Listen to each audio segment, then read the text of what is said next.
From the Northlands Coliseum in Edmonton, Alberta, this is it. 4 teams, a bronze medal match featuring Canada, a team that wasn't supposed to get here, and France, which lost at the buzzer in the semi-final to Great Britain. Our gold medal final is a Boston Tea Party rematch. Team USA, the tournament favorites, have sailed through the tournament, averaging a 30-point wake against all opponents. The Americans have a team loaded with amazing athletes. They're awesome offensively and dynamite on defense. And if that isn't enough, USA has great bench strength. Great Britain, meanwhile, an underachiever in Gold Cup's past, has shown what a true team can accomplish. They now have a chance for gold today.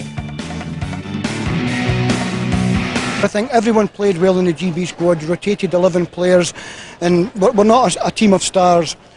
Collectively, we're a team of 11, 12 guys. We couldn't have done it without each one of them. Hi, everyone, and welcome. This is Medal Day at the World Wheelchair Basketball Championships, and Rick Hansen's been here before as a player with Team Canada. Rick, a 30-point loss for Team Canada against Team USA on Thursday night. How do they bounce back from such a devastating loss? Well, John, there's 2 components here to consider. First of all, there's the physical component. The athletes are ready. They're physically fit. Psychologically, the second component, that's the concern. Coach Higgins has to get them to forget about all the negative parts of the big blowout by the Americans a couple of days earlier in the semis. He has to get them to focus on some of the positive things that works, and symbolically they have to think about that last-minute bucket by Jimmy Enright from just past half court. Incredible effort to just be there and to continue to focus and struggle every single moment while they're even behind. So he's got to go for it, and he's got to make sure that they focus on their own strategy, and just it's a whole new game. France went 5-0 through the round robin. They suffered a terrible, heartbreaking loss against Great Britain in the last seconds. How do they bounce back? Have they peaked too soon, perhaps? Well, I don't think that they peaked too soon. What they really have to do is remember that these are proud champions. They are the reigning World Cup champions. They've come in here. They suffered a very difficult defeat in the last second. Now they've got to go out and they've got to fight for their pride, and they've got to forget about that victory and just focus on a bronze medal and come back with that medal. Well, we're hoping for a great game, and so too is our resident coach, Jack Donahue. He's upstairs with a preview of tonight's matchups. Talent and then character. That's what any coach wants an athlete to bring to any game. Well, both of them are present here, and that's why I'm sure that you're going to see some great basketball. Here's a little guy I really think an awful lot of. Canada's Pat Griffin, a team leader. He controls the play when he's on the floor, but sometimes he has some trouble staying away from those fouls. Maybe that's because he's always in the face of some pretty big guys. For Canada to win, Pat's got to be passionate and focused. Here's one of Canada's rookies, Dave Durapos. When he gets hot, he brings an element to Canada that they really need, outside shooting. He's risen to the occasion in this, his first major international tournament, and Canada needs a lot from him to assure themselves of a medal. Well, Canada has to have intensity right from the tip-off, and they got to maintain their concentration. They already have the enthusiasm. France got a bunch of great players, and here's one of my real favorites, I.W.B.Delinquents. Like Pat Griffin, he tends to control things. He has great control of his chair and the ball, and the intangible of character that we coaches love to see. The big guy is coming up next, but here we go. Watch I.W.B.Delinquents. Watch this shot. Bang. But he does a lot of other things. The big guy, Philippe. He's the leading scorer with 120 points. He's so strong in close that he can lose his concentration from time to time. He hurts his team with some marginal shots. He has to stay really focused if France is going to win. 2 teams, 2 different styles. Canada's got the teamwork, the individuals that really fit in. France, big all-star team. France won their first game 57-49 when Canada had a horrible night shooting the basketball. Intensity is going to determine the outcome of this basketball game.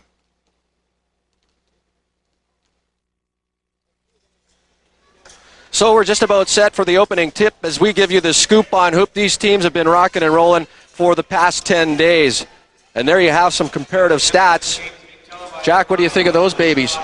Well, one of the problems I think that we have to look at is Canada's 56% from the foul line. That's really going to hurt them because there are going to be a lot of fouls in this game. And you also want to see them open up on their offensive shooting percentage. Stefan Otto of Austria tipping off this afternoon's action. Ross Duell officiating as well as Canada comes up with the ball. Rick Corso to Pat Griffin. Griffin buying a little time to start off this match. Corso again. Nice feed to Ken Hall, and he tried a nifty pass to Griffin, who was sliding in backdoor. Ball checked out of bounds, and we have our first mix-up of the afternoon. Looked like a set play. Looked like somebody called a set play because that was a blind pass. Yeah, that was a set play, and just some great defense by Kanate to tip that ball away. He's got some long arms. Chris Samus comes out gunning, bangs it off the iron, and that's hauled in by Philippe Bai. Rick, Canada with literally King Kong on its shoulders when matched up against France. Maybe you want to explain that. Well, it really is a jinx for Canada. You know, France has always had that mystique. It's about 18 years without a victory for Canada. They've always had a position. I was in the 1979 championship. We were up by at least 8 points with 2 minutes to go, and they came back and beat us by a couple. And that's been the history of the matchup between Canada and France, and we just have to see them finally get that monkey off our back and go forward with a psychological edge. Jack, it really has to have an effect on these two teams. It certainly does, but it can be. I think France is the one that's really got to do a lot of talking about it in the locker room, is the fact that we can't rely on tradition to beat this team, whereas Canada, it's an extra challenge for Canada to get up and let's get at these people, let's break it, let's beat a team that beat France. Lionel Chauvin with the ball, back to Philippe Newton. Newton, a good little player inside. He leaves it there for Philippe Bai, who was extremely cold in the semifinal the other day, 6 of 21 from the field. Newton with it. We played 1 minute and 20 seconds in our bronze medal match. Abu Kanate, nothing but net. John, there's an issue that I think everyone's going to have to attend to in the Canadian team. There's been 2 major offensive boards with a lack of blockout, and I think they're going to have to close the French down, get those boards. Pat Griffin streaking up the floor, passes it inside for Corso, and that's checked out of bounds by Newton. In case you've never witnessed wheelchair basketball before, FIBA rules with a bit of a twist, right, Rick? That's right. We have an opportunity for the athletes to have 5 seconds in the key instead of 3. This gives them a little bit more time to get in and out. And instead of having to double dribble, they've forsaken that for extra mobility. Kenny Hall, the 23-year-old rookie, ties the score at 2 with 18 minutes to go here in our opening half. That's an important factor for the rookie Ken Hall to get into this game early. Newton lobs a pass to Bai. Bullet pass intended for Jean-Denis Abouker. Back out to Newton, thinking about 3, and he shoots from 3-point range, and he finds the pot of gold at the end of that rainbow. I don't think Canada can afford to give any open shots to any of these. This is a world class, as Rick said, this is the defending world champions. We shouldn't be giving them any outside shots. Great pass from Hall to Griffin, and converts. Canada back within 1. You know that Newton is an outstanding 3-point shooter, and he was the one who sunk the Canadian comeback in the round-robin game against France, so they have to be aware of him and respect his ability. Newton averaged 7 points a game in the round-robin. And a collision just outside the top of the 3-point line as Griffin collided with Chauvin. This replay here is showing a pass in from Kenny Hall right into Pat Griffin. Griffin driving into the key, and he's into the game early, unlike last game against the Americans. Griffin led the team with 11 points during the round robin. He ran into foul trouble during semifinal action on Thursday night. As Corso bangs that one off, didn't fall, but they get the call on the foul. Let's see if he's going to just get the one shot. FIBA rules. They're going to take out the ball on the side. Going to take the ball out on the side. And I think we'll be able to see here where he has not shot the ball when he actually gets fouled. This is pretty good movement here. Ball gets kicked up, rebounded. But the foul occurs before he shoots the basketball. Griffin, nice little move inside on Philippe Bai, and goes by and draws the foul. You know, Pat Griffin is probably one of the most mobile players in the entire tournament, and when he's on his game, he's almost impossible to stop. Here he is here driving on by. He feels the pressure, but he just goes for it, draws the foul. And and that's a good guy to draw a foul from here. Canada goes to the line for the first time, and it's the third team foul for France, and Bai has got one of them. And Griffin goes through quite the ritual when he steps up to the courtesy stripe. A 77% free throw shooter coming into today's action. Smooth as silk this guy is. Just watch him. And there he goes, nothing but net. Canada on top. 6-5, 16:50 to go here in our opening half. Newton with the ball right now as France comes back. Collision inside, and a big one it was. Roy Henderson and Philippe Bai, as Bai tried to sneak in back door. Well, Henderson is giving away some size there, so he's got to protect himself. And, you know, he would like the referee to call this quite loosely. And, of course, Bai wants every little bump called. It's the same matchups and the same problems that you have with a mismatch in stand-up basketball. Bai trying from just inside three-point range and neatly rebounded by Canada. Chris Samus up the floor quickly. Back pass to Kenny Hall. Setting up as Samus trying to set up the pick, and hustling in was Corso, and he was blocked on the play, but I think the foul was called against Canada. We have a second foul on Eric Corso, and that's difficult for them. The Canadians need Corso. You're watching the Gold Cup, the 6th World Wheelchair Basketball Championship from Northlands Coliseum in Edmonton.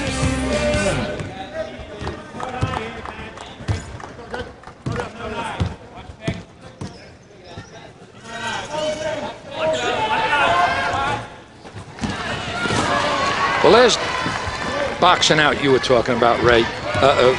Rick. That's right, Jack. They're going to be trying to push Bai out. They can take some hard shots. Pat Griffin with a masterpiece in the paint, and he gives Canada an 8-5 lead. 15:50 to go here in our opening half. Philippe Newton tries to sneak his way inside, guarded there by Kenny Hall.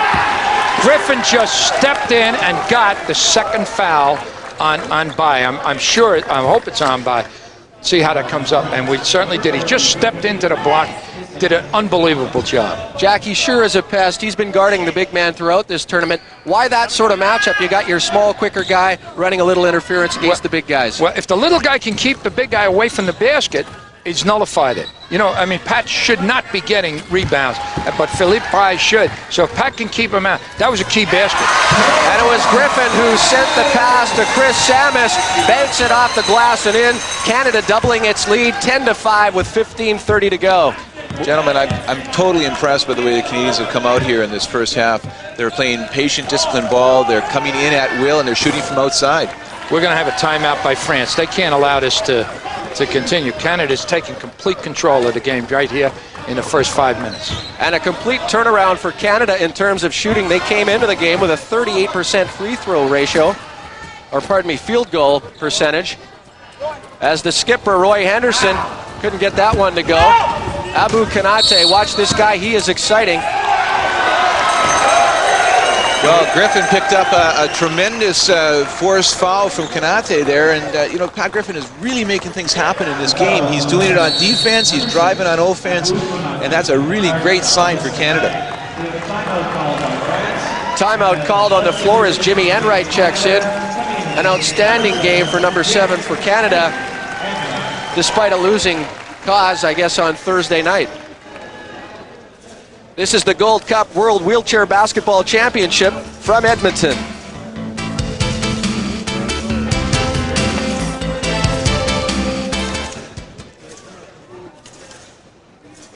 Let's see if we can hear what the Canadians are actually going to be talking about during this timeout.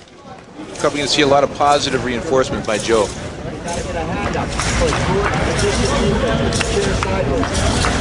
Keep taking it to him. Heard Joe, he says just keep taking it to him, pour the pressure on. Jack, what do you think the French coach is talking about right now? Well, he's got to talk about those offensive fouls. I mean, we've got two of the, now we've got both Abate and Bai out of the game. They've got no points out on the floor. The 5 players that are out there had nothing to do with getting those 5 points. France right now has got to try and play even over the next few minutes until they can get their big guys back. And here's the difference too. The two big men for each team. Canada, number 13, Griffin, 6 points for the game already. Number 14, 0 for 3, 2 points. 0 for 3, 2 fouls, and out of the game. France has made a change as well. Jean-Yves Reynaud, number 7, in now. Good pass to Ken Hall. Position nicely underneath. And gets it. Canada on fire, 12-5. That's a tough call. What happened there, Rick, now? Well, what you have there is the actual... Kenny Hall was on defense, coming back in transition, but the French offensive player was just ahead of him, and Kenny continued to push through him and then caused his own demise. And a great call by the referee. Let's see if we can see this.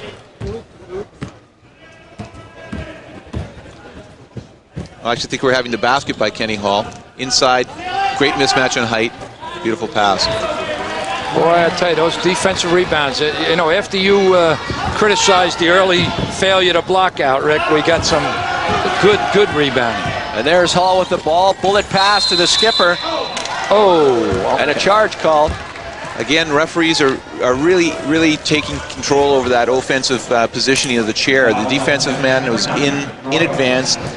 The pass came, and he was just a little out of control and made the contact, and the referee was right there to call it. And is that a development of the refereeing in wheelchair basketball? What you're seeing in this tournament is a new wave of calling in the offensive positioning. They're just calling the contact much more effectively. In the past, the offensive player could get away with a lot of pushing over top of the defense, and it was very difficult for a good positioning defensive player to keep anyone out and under control.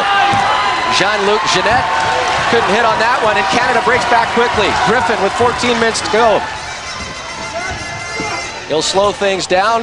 Top of the popper, Henderson. Back to Griffin, bounce pass inside. Samus with a great move. Oh, nice basket that was. Beautiful move by Chris Samus. This is really good to see Chris Samus's offense come to life, because he is one of the best shooters that the Canadians have on the team. That was great ball movement. Great ball movement. Jeanette, couple of pumps, draws the foul. People watching have got to understand the distance that's established out there, because it's not the defensive player and the offensive player. There's a defensive player and a chair and an offensive player and a chair. Much tougher to get up tight to the shooter than it is in stand-up ball. So positioning is imperative. Oh, I mean, unbelievable. Once they get in close like that, they're going to get that shot up. Jeanette can't hit on his first throw. A 30% free throw shooter coming in.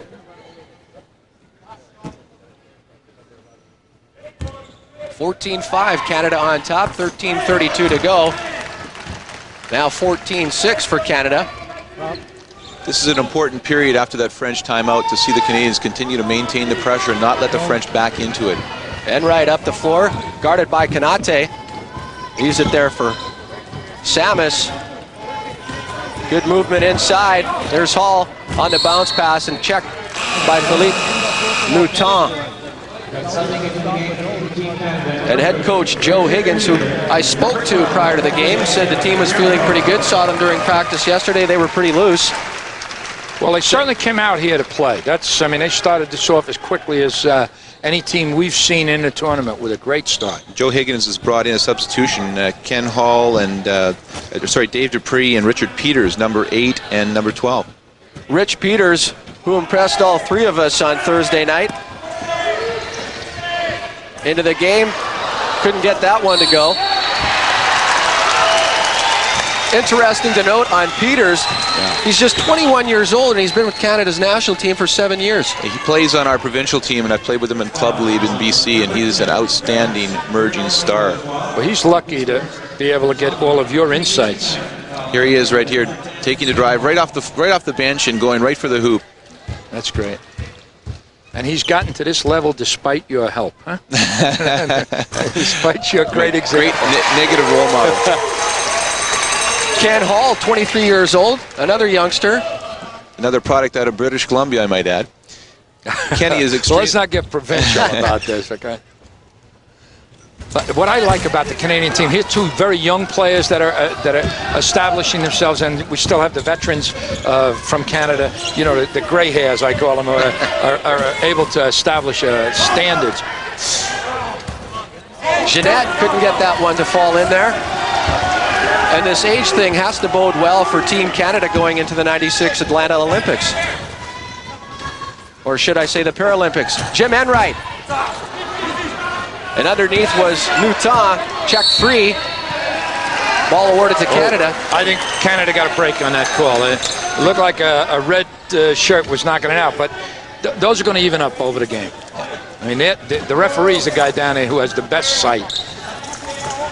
Durapos back to Samus. They exchange passes. I was just going to mention he was hot from three-point land on Thursday night. Didn't get that one to go. And France will take over as the ball was tipped out of bounds. Canada's on a 10-on-1 streak right now with the French, and this is very, very positive. And go. Abu Kanate. 12:10 to go, and here in the opening half of our bronze medal match at the World Wheelchair Basketball Championships. Canada in red, or the darker jerseys, and France in white. Now what happens here, Rick? Well, when you actually saw that play develop, we had Kanate cutting across. Richard Peters, I believe, was checking him. Here he is in position, and he's turning. And the referee thought that Kanate was actually just grinding into the defensive player a little too much, not giving the defense enough respect and space. Jean-Luc Jeanette, number 13 of France, went down as well. Gets back to his chair, and we're back to live action. 12:08 to go. Canada 15, France 6. Rich Peters trying to set things up. Now Samus. Durapo. Little lob to Jim Enright. Good muscle inside. Couldn't get that one to go. And underneath was Ken Hall. Now to Samus. And back underneath to Enright, and he draws the foul. We're already in. Canada is going to be in a one-on-one situation for the next 9 minutes. These fouls are so important. They build up. Well, here it comes right now. There's a shot. Just doesn't quite roll. Big struggle in there. Hawley's got it. Coming over the back for the foul. Right there. There's the foul. 3 red jerseys directly under the hoop. This is as well as we've seen Canada play under the board all tournament long. That's right. And they're in. And most people think about rebounding as if there's some magic. Most of it is geography. You got to get under the boards if you want to rebound. That's right, Coach. Canada with a 10-point lead and 11:40 to go. Philippe Newton. And colliding there was Bruno Godefroy. Again, it's just an example of how the referees are calling it on the offensive players. They just can't be barreling through. And then Canada is taking advantage of that. You know, I mean, I guess the natural thing would be to back up and give them a little room. They're playing right up on them and letting the referee determine whether or not it's a shot. They sure are. And in the past, what they would do is when there'd be contact like that on behalf of the offense, the referees would sympathize with the offensive players, especially if the offensive player goes down out of his chair, and they'd give it to them. But now they're just watching it very carefully, and I really like the way they're calling that. I'm sure that when that was true, I'm sure there were an awful lot of Academy Award guys coming out of the chairs.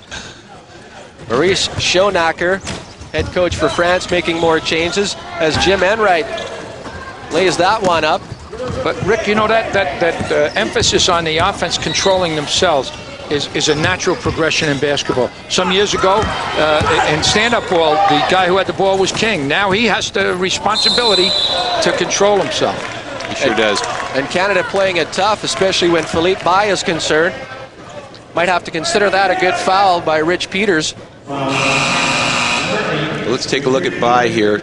He's just forced his way, and he's got great position, calling for the ball. It finally comes a little late, but now Richard Peters is hooking him from behind and then fouls him on top of that.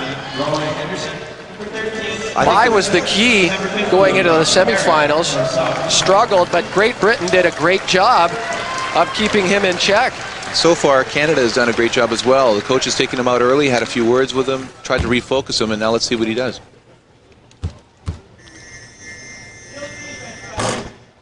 That one doesn't go. Well, he really works hard. We'll see how hard he works to get that position. He doesn't just, no one's letting him get in there. Canada bumping him and playing, making it as tough as possible for him to get in there, which is essential. He was 70% from the line up until that point, went 0 for 2 and couldn't get that rebound to go down. Boy, Griffin. That was unbelievable. We had Bostila really hustle to get that ball, gave it a bye in perfect position, but he just missed the shot. The Edmonton native Griffin to Ken Hall. Owahid Bustila grabs that one down and gives it off to Philippe Newton. Canada's taking good quality shots. They're not the rush shots we saw in some other games. Bye. Setting up. Misses.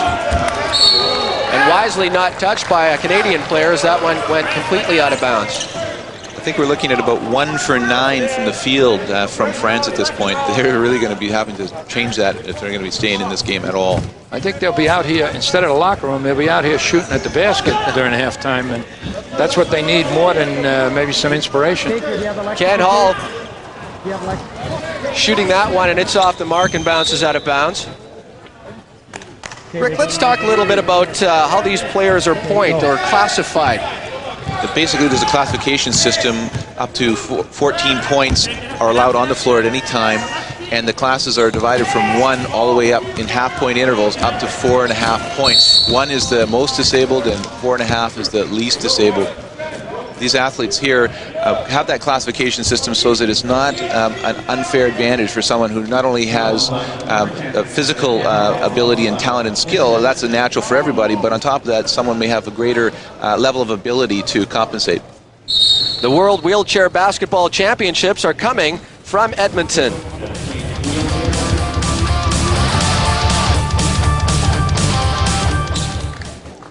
Here we have the actual example of an equipment break. Now, somebody's had a problem with the wheel and what was maybe a flat tire is rolled off, and they have up to 1 minute to make the change on that chair. Otherwise, he has to be substituted out. I think Terry needed it.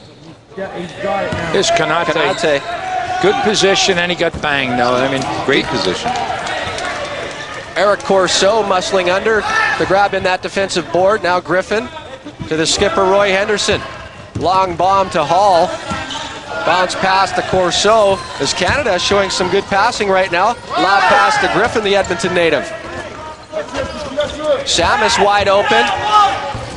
Doesn't get that one to go, and Bai grabs it in on the defensive board. the shots are right up there. You know, they're shots that will go in. Yeah, that's a classic Chris Samus shot right from the foul line. And perhaps more importantly, Canada wasting a little time in the process as they move the ball around rather effectively. Newton drives in, quick pass to Bai, and neatly checked away by Corso, who's hustling up the floor. Corso busting in on the breakaway and pops a pretty pair. Canada 18, France 6.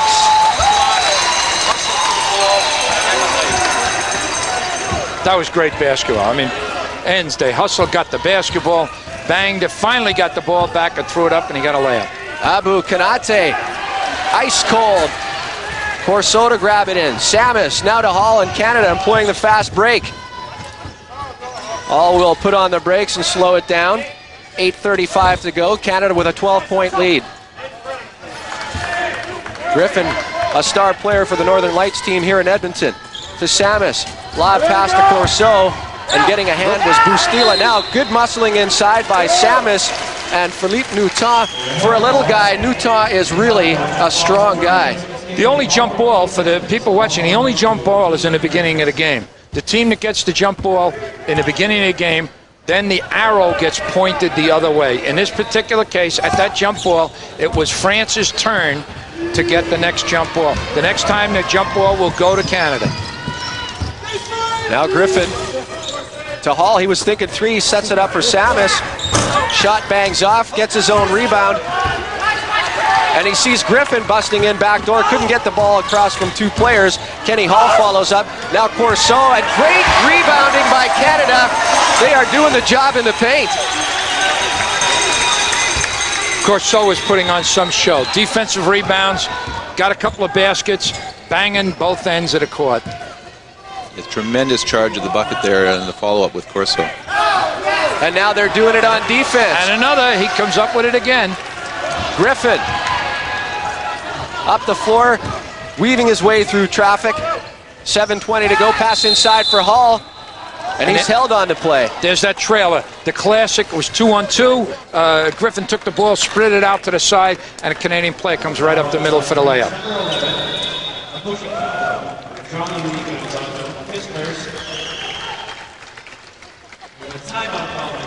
There we have Kenny Hall just coming right in on the bucket. A little off, but Corso's followed up. Beautiful. And once again, we see 3 red-shirted players dominating inside. Well, what happens when you do that, it shows they have the confidence in their rebounders. They're not worried about getting caught shy in the other end of the court. They're willing to take a chance on you getting a couple of rebounds and whipping it down the other end.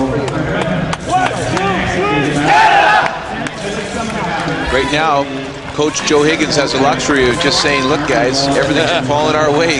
Keep it going. Kind of reminiscent of what the Americans were probably saying the other day. Sure. I don't know how many times you're coaching in a situation like this, and the only thing is, please, guys, make me look smart. You know, that's what Joe's doing. Don't screw this up. Make me look smart. Canada has really come out, but I tell you, this is the defending world champions. We know that this is not. They're not going to allow this to happen. I think now we're seeing the importance of Canada's late surge against the U.S. They finished strongly, and it seems to have parlayed onto the floor this afternoon. Well, we mentioned that's what they've got to do is get back in sync. Tough break there for Ken Hall, who's at the stripe.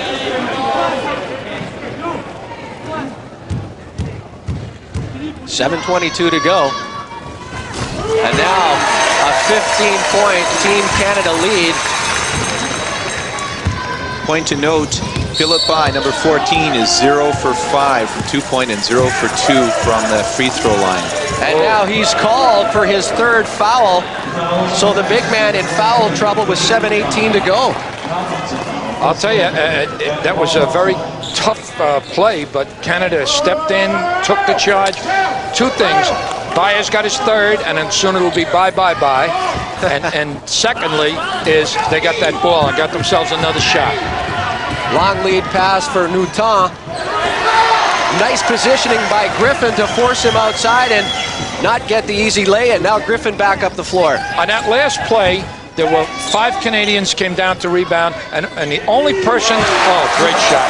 And now Chris Samus from his favorite part of the floor nails that one. 23-6 Team Canada. One thing the French coach cannot allow is on that last breakaway they had, there were 5 Canadians got back. The only guy up there for France was the guy who shot the ball. The rest were in the backcourt. Bye kisses that one off the glass and in. Be interesting to see the run and how it's going now with Team Canada up 23-8 and 6:30 to go. Thing for Canada now is to keep playing their game. This is their game. There's a lot of time left. They can't start thinking about the score. Just keep playing. Samus works the ball over to Hall. Now back to Samus. There's Henderson underneath, and he waits the pass and gets it. But a foul called. Actually, it was just a little too long in the key. Yeah.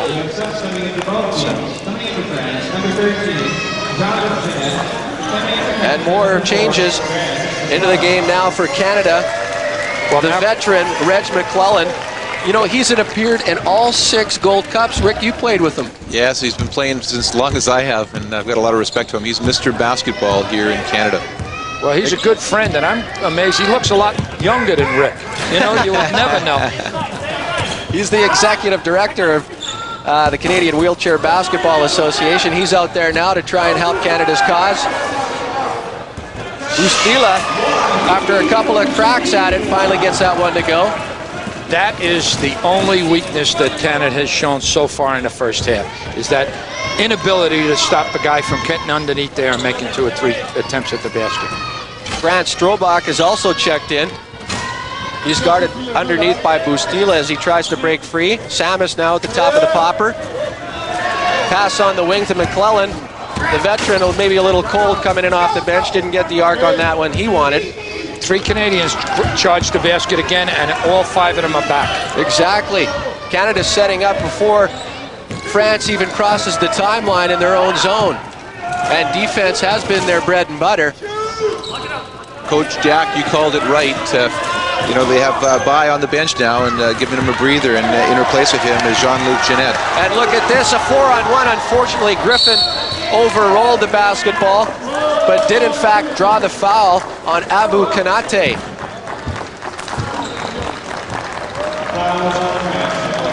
That would be Kanate's third, I believe. They haven't put it up yet. There it is. It is, that's right. So 2 key players for Team France in foul trouble. Now here's the exchange right here in the loose ball. Griffin misses the handle, but here comes Kanate a little bit too out of control, and C. Samus is parked, stationary. Kanate runs into him, and the foul is drawn. Anybody that's played stand-up ball and has taken a charge realizes what he went through then. To stand there and take that chair, come right into you, it takes an awful lot of guts. It does indeed. We've seen plenty of it all week long here at Gold Cup 94. As France breaks back. Rutan going to try and set things up with 4:30 to go. France trailing by 13, and there's number 13. Jeanette back out to Newton.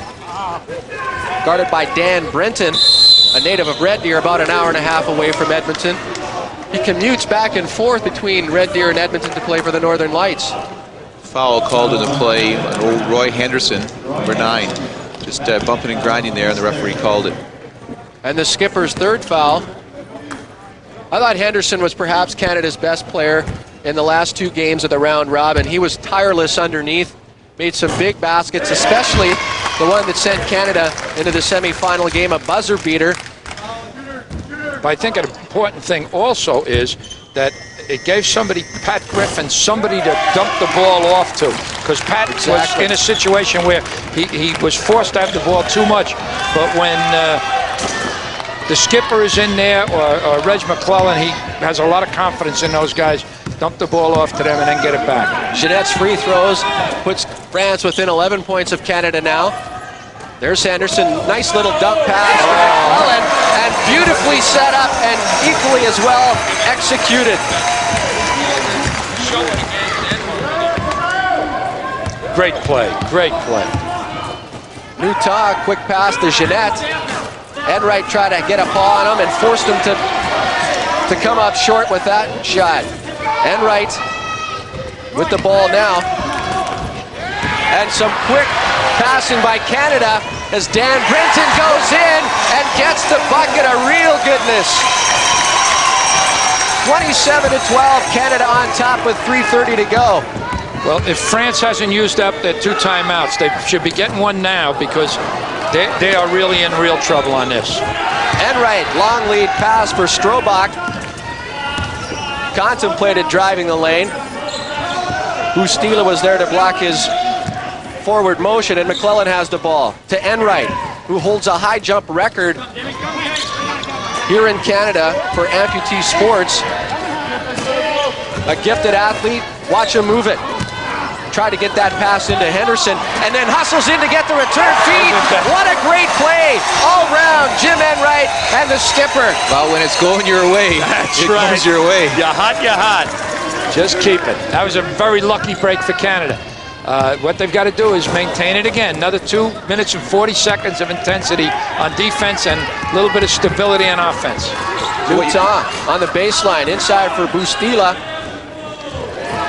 And despite 3 red jerseys, he's got the ball away, but Canada came up with the loose ball and in fact drew the foul. I guess what you're saying, Coach, is you really don't want to let the French make any kind of a rally right here. That's right, and hopefully if they do make a run for it, we'll call a timeout or something. And the World Wheelchair Basketball Championships are coming to you from Edmonton.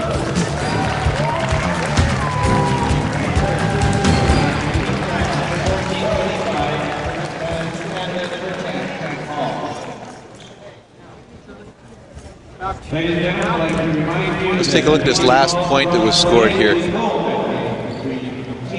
Just a little out of control. Jeanette has it go off his hands. And look at Enright wisely hustling into the hoop.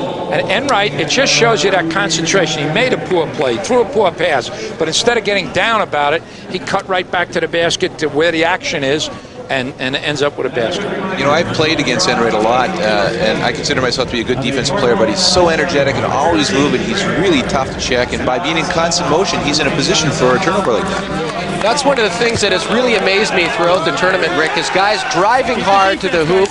They make that layup, and they're still going at great speeds, and they have to put on their brakes, and it takes great concentration to avoid running into the backboard or the backboard holder. That's for sure. And one of the things about wheelchair basketball is you have to be in great shape to play this game because you're using your arms to propel yourself.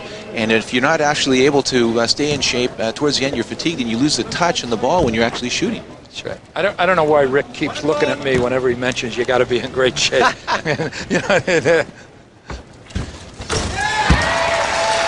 There he is, Jim Enright. Gets his first to go down. 30-12, Canada leading. And gets another one, 31-12 with 2:25 to go.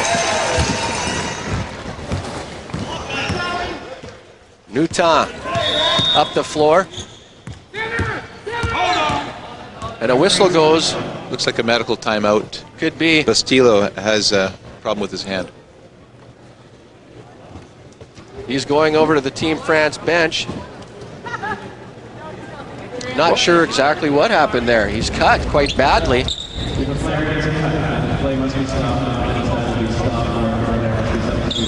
Whether or not he ran into somebody or something, or just simply got his hand caught in the spokes of his wheels, or we're not entirely sure. The World Wheelchair Basketball Championships are coming to you from Edmonton.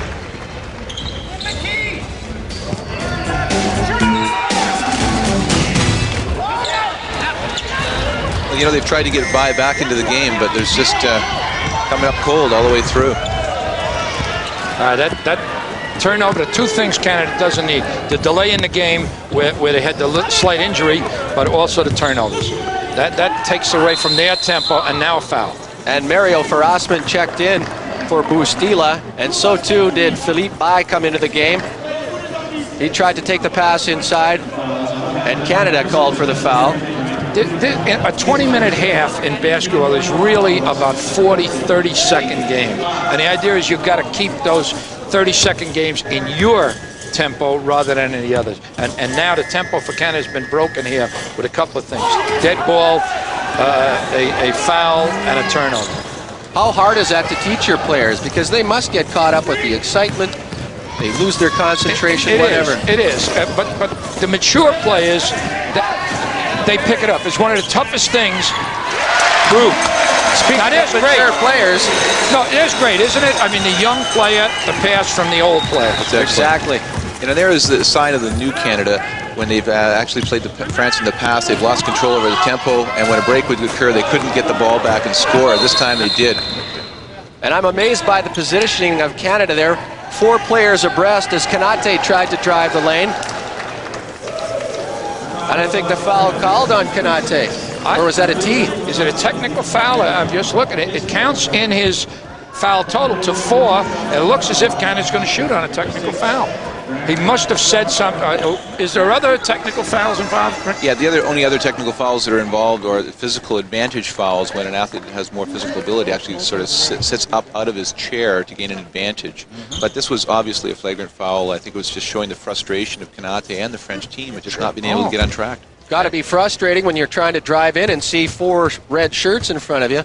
And as Rick and you mentioned earlier, I mean, 18 years of frustration on the part of Canada. It's a little tough to come out here and find yourself in a 20-point game against a team that you hopefully were going to dominate again. And Grant Strobach, playing in front of his hometown fans, pops the pair. Canada 35, France 12, with 1:24 to go here in the opening half. Whistle goes. Red McClellan, I guess. A block foul, I think, on McClellan.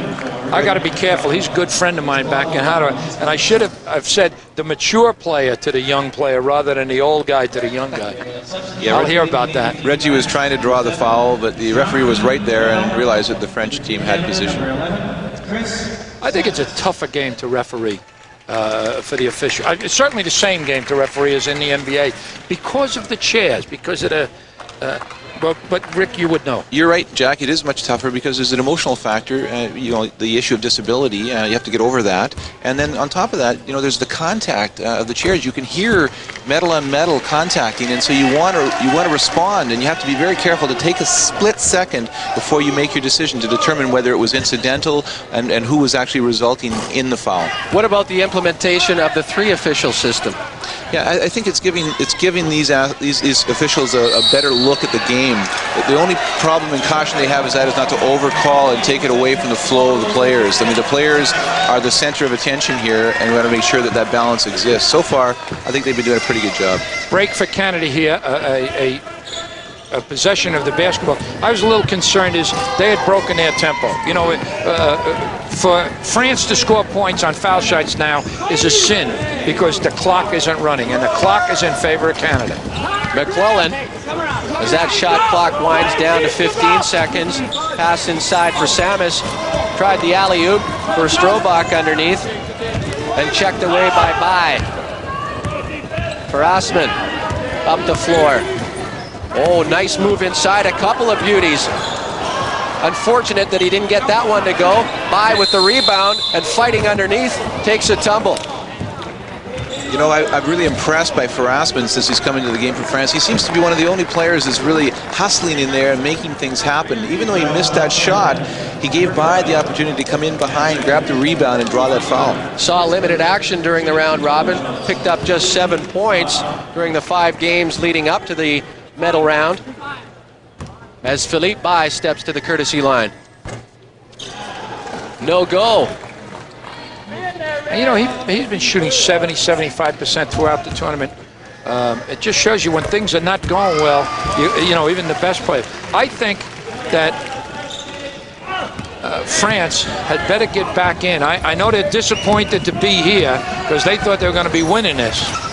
Oh, what a great play all around. Canada avoids the press.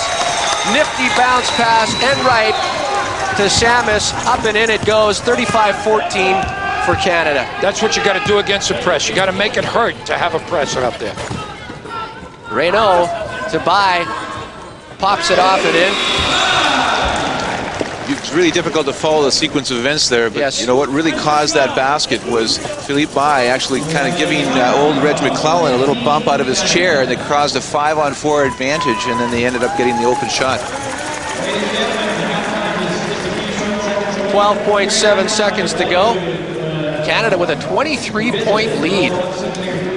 Joe Higgins, no doubt, pretty pleased with the way his bunch has been playing through the first 19 minutes or so. I think I'd like to see, if I were coaching France, I'd like to see Philippe By out of here right now. There's only 12 seconds left to play, and the only thing he can do is maybe foul, and you don't want him to get his 4th. Let's see how they handle it. 3 of them.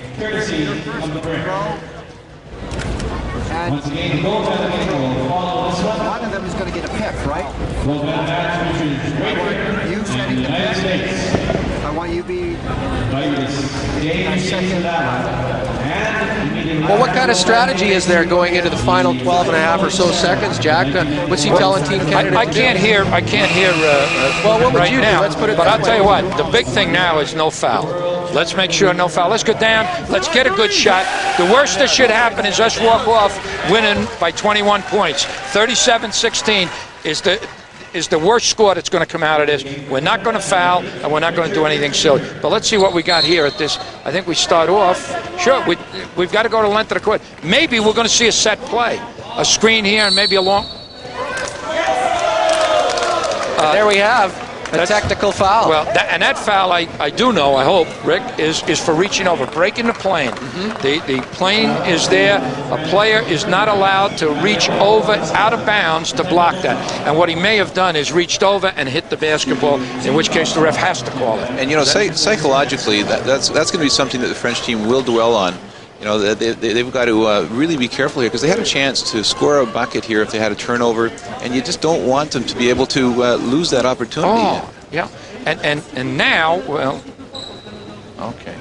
Philippe By has got something to say about it. I would have liked to seen him out earlier when it was obvious they were going to have to play defense, but now is a good time to have him in because you want all the points out there.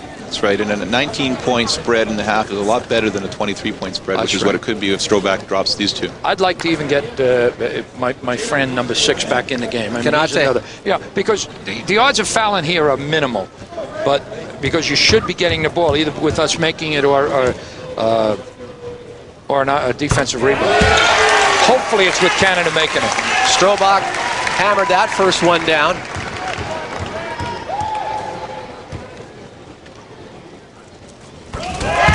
Two for two. They've got Newton hanging around down at half court.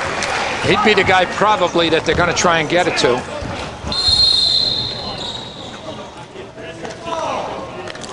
Not sure who that was called on. Jack, did you see it?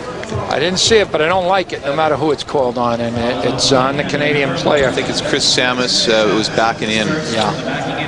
And the one thing Canada doesn't need is the game to stop and these guys to score without bringing a ball up over court. Every time you bring a guy like Bai onto the line or a chance to shoot, you know, there's a better chance that he's going to shoot himself back into this game. Something he hasn't done well in the last 2 starts. Looked pretty good there, though. Well,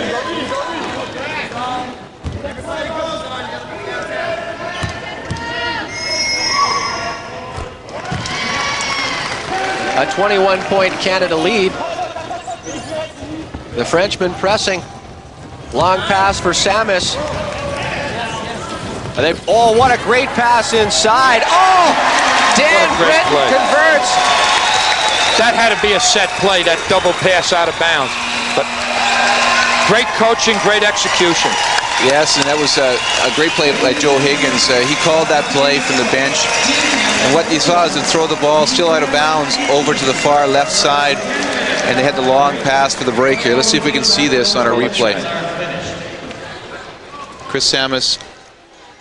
Here's the end of what we saw. This began, as Rick mentioned, with a double pass out of bounds, which changes all the defensive angles. Yeah. As the ball was being taken out on the right side of the court, while it was still out of bounds, within the 5 seconds that you have to bring it in, they kicked it over to the left side. All the defensive players are now in a poorer position. And, you know, Dan Brinton, he's really had a tough shot there because he was going away from the basket and he had to come across his body, and that was a fantastic way to finish off that first half.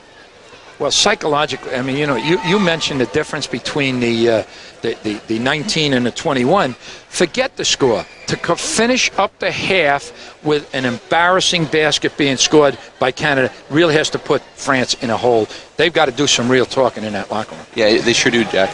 This is they've got to, again, forget about this first half. They've got to have a talk with their star player. They've got to get back into this game, just like they did in the semifinal game as they were playing against Great Britain. And Bai did talk himself back into the game, so hopefully that'll happen in their second half. But, you know, Canada, the difference for Canada, I think, has been in the outstanding play of their Class 1s. Chris Samus has lit up offensively, has made things happen, passed well, and he's been strong on defense. And Dan Britton has come in relief of Samus, and as you saw in that final basket, boy, that was a clutch shot. Well, I think they better be talking in that locker room. They better be talking about pride and the fact that they're the the defending champions, and they've been really hurt, and this is, I think, Canada's finest hour in this tournament. I mean, if they saved it for the right time. And I think you can see exactly what you put your hand on, and that is that there's a difference in intensity and desire here between these two teams.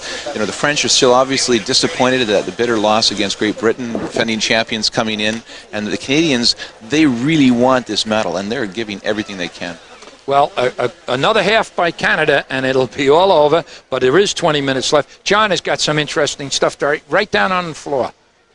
John? A 23-point Team Canada lead going into the second half, and with me, Roy McKay, assistant coach with Team Canada. I know an 18-year streak of futility against France.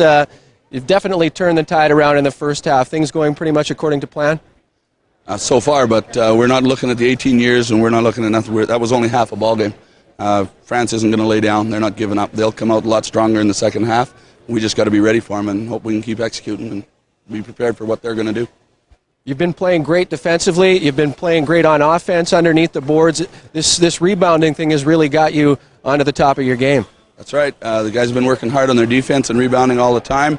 It looks like it's just coming together for the game that means something for us. The guys are playing hard for the bronze medal, and everything seems to be clicking right now. But France has got a few bad turnovers and a little bad luck caused by our guys working hard, and we got to be prepared for them to adjust. It happened to Team Canada last game. Pat Griffin got into foul trouble early in the game. Here we have an instance of it here with Team France, Philippe Baye and Abu Konate, both with foul trouble. A couple of their big men in foul trouble. Are you going to try and exploit those two players in the second half?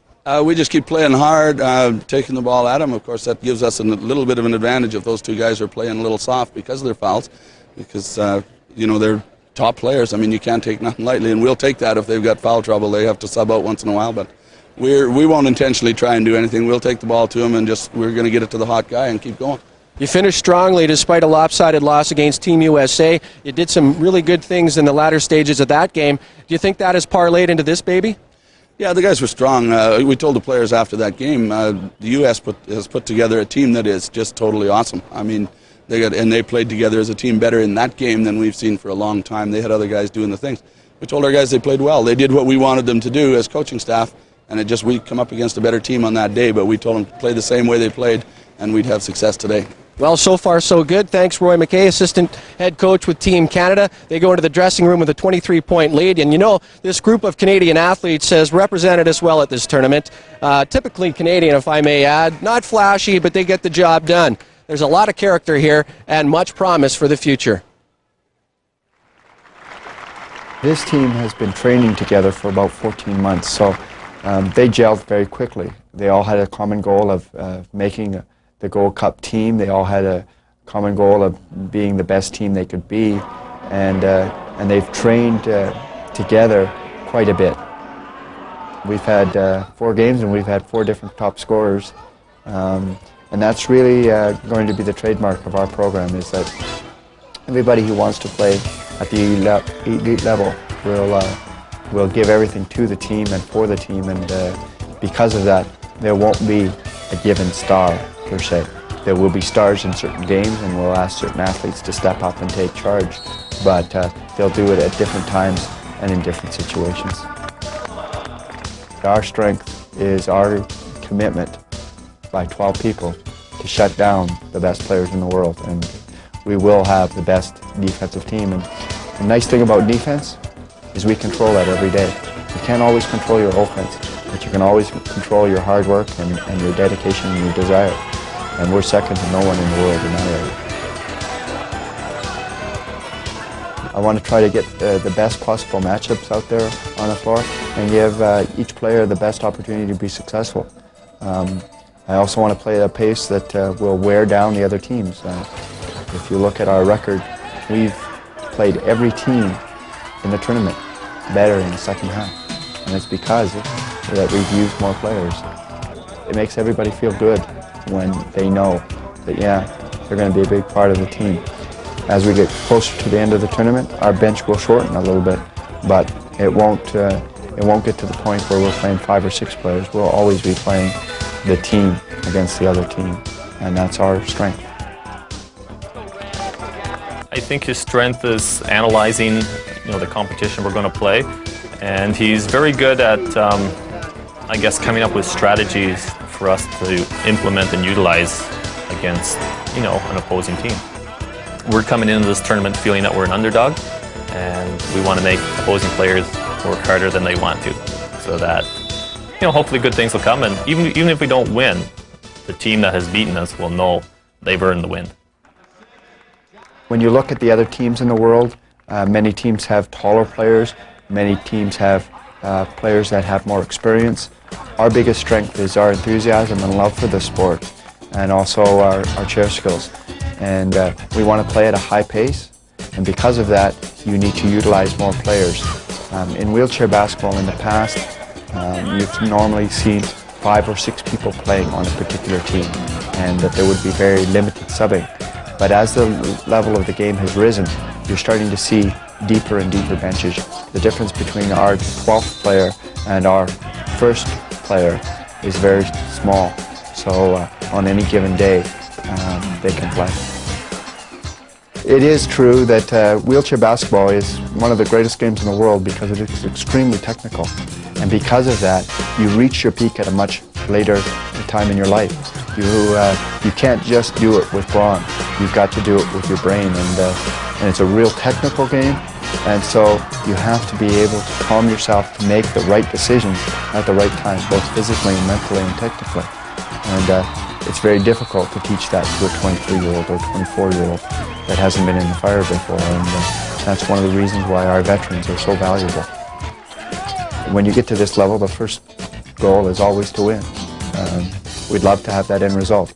After that, it's to take the base of this team and bring in the other 18 or 19 members of the Canadian team program and develop each and every player to be the best basketball player they can be, so that we can compete in Atlanta with our very best team.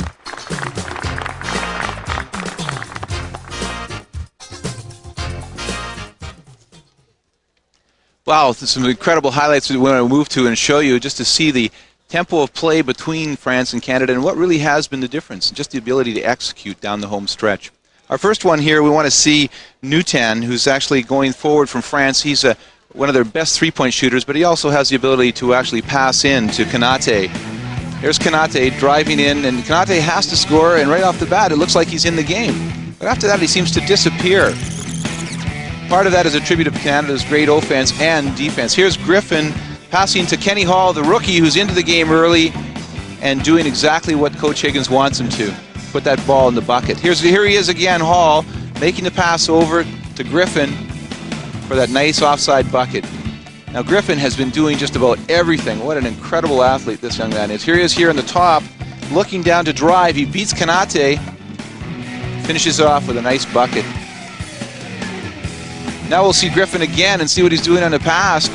And with one of the best class ones, here it comes to Griffin over to Chris Samus, who's really offensively turned it up in this game, probably his best offensive game of the entire tournament. He is a clutch player. Griffin again to Samus on the other side. Those two have done some damage.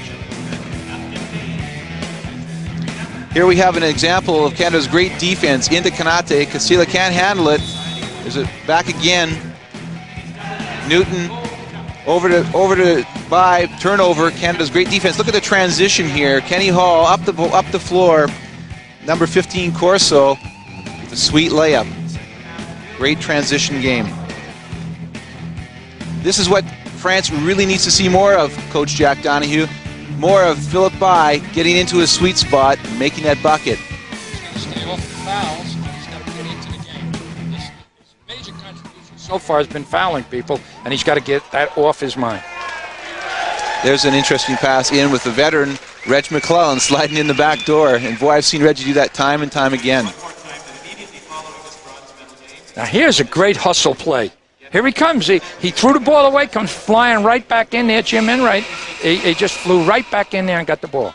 Jimmy could have turned his head in frustration and just put his head and moved down on defense. But instead, he heads up, looked at the ball, saw that it was loose, and took advantage of the opportunity. I mean, the action is going to be near the basket no matter how poor the pass was. He just hustled right in there and took it. Well, gentlemen, let's just see how France has been able to make the adjustment in the locker room here, because they really do have to start this second half making a statement that they are still in some kind of at least psychological control of this game.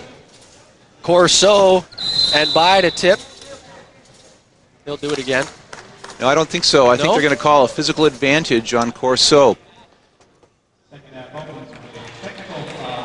This is again. Did he leave the chair? This is again taking advantage of your physical ability and lifting up to gain extra height on the jump ball. The referee was there. It's very difficult to see sometimes when you have a baggy pair of pants because you can get an inch of clearance, but obviously the referee saw something. Yeah, that's true. Bye. Which could have been a horrible start for Canada, but it's modified a little bit by the fact he missed the first. That's right, and this is becoming a horrible start for France because really, you want Bai to make a statement on these two shots, and he's usually a high percentage free throw shooter. Went 1 for 2 there. Canada 41, France 19. Full court press, and that's a mistake with Griffin out there. He has the ball for Canada right now. Swings away, nice pass inside to Corso, and Canada picking up where it left off in the first half. If they can get the hands in the ball in the hands of number 13, Pat Griffin, those presses are going to be very, very tough to be effective. And just watch Canada on defense again, 4 players abreast before France had even crossed the timeline. very tenacious defensively, and here they come back on Kenny Hall with a juggling act to take that pass. To Corso again, underneath, up and in. I don't know if that was a designed pass or that's just the way the ball went, but boy, they should take it no matter which way. That's right, that's right. Anytime you shoot and miss, it's a pass. Canada with a 26-point lead now as Newton tries to sneak his way in. Reverse layup, won't fall. And Corso, who did it twice at the other end, grabs in that board for Canada. Chris Samus to the skipper, Henderson. Now Ken Hall, bounce pass, hustling in is Griffin. Nice move. And the whistle goes. I guess it's a non-call. Both players were in pretty good position. There it is, a very difficult call, and I think the referee had great judgment on that because you don't want to react to the emotion of an athlete falling out of his chair. I mean, it's just part of the game. Let's take a look at that again. Yeah, well, that's right. And Rick, you tell us if it is a good idea. Well, here he is right here. See, the offensive player is actually turning into the player. Now, I think that the referee might have even called that as an offensive foul, but it was so close. I think he made the right call to make it a non-call. Philippe Bai from way out. That's what you've got to see from Bai. That's right. And you don't want him to get hot. You can see the strategy here that the French are trying to press, trying to change the tempo and open things up. They know that their first half strategy just didn't work. Griffin going towards the hoop, gets the ball away. That has got to be one of the toughest maneuvers going, Rick, is shooting on the fly like that. Yeah, shooting on the fly and also shooting over an athlete that has a little bit extra reach on you. You're moving slightly away from the basket, coming across, and you got to get up and over. But, that was a great draw on the foul. Yeah, I think he's lucky he got the foul because I don't think it was a shot that Joe Higgins is excited about, It was a little quick. The defenses got back. When you're playing against the press, what you've got to do is hurt them because they're pressing. But then you've got to control yourself, so that's a hurry-up game. But once they get back 5-on-5, you've got to remember to play your regular game. Griffin 2 for 2. He has 8 points on the game. So what happens, Coach? You break the ball up the floor quickly and then try to slow things down? Yeah, well, you break it up and you try and score because they've stretched their defense all over the court. You want to let them know this is not going to happen. And you want to hurt them badly on that. However, once they get back, which is what I thought happened, then you want to run your regular offense, which has a three-pointer off the glass. Gave him that distance, and he took full advantage. Yeah. He did it right with us, where we could see the angle. You almost knew that was going in when you saw it go. That was one of the few times that Canada's actually let Newton go. They've really compensated and shut him down in this part of the game. Canada up by 23. Perhaps an ill-advised pass there with 17:30 to go. Kanate hustling after it, and look at him. Whoa, into the monitor. Excellent hustle and trying to save the ball from going out of bounds, and excellent athletic ability to prevent a serious collision. Yeah, the story of this game in percentage at the free throw line, 78, almost 80% for Canada, 58% for France. And from the field, 50 for Canada and 18% for France. Newton lays that one up and in. I think we're going to see a substitution or a timeout now because that's kind of broken the pattern, and Canada can't allow that to happen. Here's a breakaway pass for Ken Hall. And the foul called against Hall is in position with Charles Zila. There's no way they're going to convince Joe Higgins that was a foul on Canada. Might have a tough time convincing us, too. That's right. Let's take a look at this one as Ken Hall has got that nice little break. But, boy, what a lot of hustle behalf of the French player just to get enough position. Kenny was leaning in. I don't know, it's a close call, but referee saw it, and that was his call. That's right. And as you say, what a hustle to get back there to make it a decision on the part of the referee rather than crashing in from behind. He was right on top of it. 16:58 to go here in the second half of the bronze medal match between Canada and France. I'm John Sexsmith, Coach Jack Donahue, and Rick Hansen. And gentlemen, not really what we expected in terms of today's game. We thought it'd be a lot tighter. France has come out fairly tight. If you look at the historical relationship between these two teams, I wouldn't count out France at this point. Boy, I mean, they have the psychological advantage. Canada was up, I think, pretty close to 20 points in the first part of their round, and France fought their way back and managed to close this out with a victory. So if France continues, they've got a bit of a momentum break here, as Coach John Donahue said. So if they can continue to pour it on, you're going to start to feel a little tension in the Canadian team. That's right. And that's exactly what assistant coach McKay told me going into the dressing room. They weren't, sealing the deal as far as they were concerned. There was plenty of basketball left. They brought number 4, Zila, off the floor to make that bucket to close it into a 19-point game. Rich Peters trying to avoid the double team, gets it there to Enright, hustling in is Henderson. Oh, a tough one. And France gets the rebound. All right, now the idea is there's the break that France is looking for. Let's see if they take advantage of it. They're within 19. Now a quick pass in for Bai. And Peters takes the foul, and will the basket count? Let's take a look at that. Judge for yourself. Conferring. They're counting it. Boy, let's see this. He's got it. Oh. Foul's called, and then he shoots. I don't know. That's questionable. I think that was an emotional call. That's right. It could have been a 2-shot foul because he prevented him from shooting. But after the foul is when he got it. Lucky break for France. And there you witness the strike of Philippe Bai. And it's an intentional foul, which now makes it a tough situation for Canada because now they lose the ball too. This can be extremely pivotal. We're now down to 16 points. And that was a could be 14. Yeah, that was could be a 5-point play. Made the basket, made the foul shot, and now they have the ball again. Nuttall will try to make it or at least set up a 5-point play. Bai off the glass and in, and he's been fairly hot from that range. Oh, Bai has come out again into the second half like he did with Great Britain, on fire. Timeout, Canada. They're going to stop it, get it straightened out. Got to get people in there. Canada's lead cut down to 14. Looked like volleyball there as Jim Enright ended up with the ball and then called for the foul. Holding. Coach Higgins really needs a bit of break right now. What he's doing is his team is totally at the mercy of French tempo. They've created that press. Even though Canada's getting their shots, everything is rushed and their percentages drop dramatically. The World Wheelchair Basketball Championships are coming from Edmonton.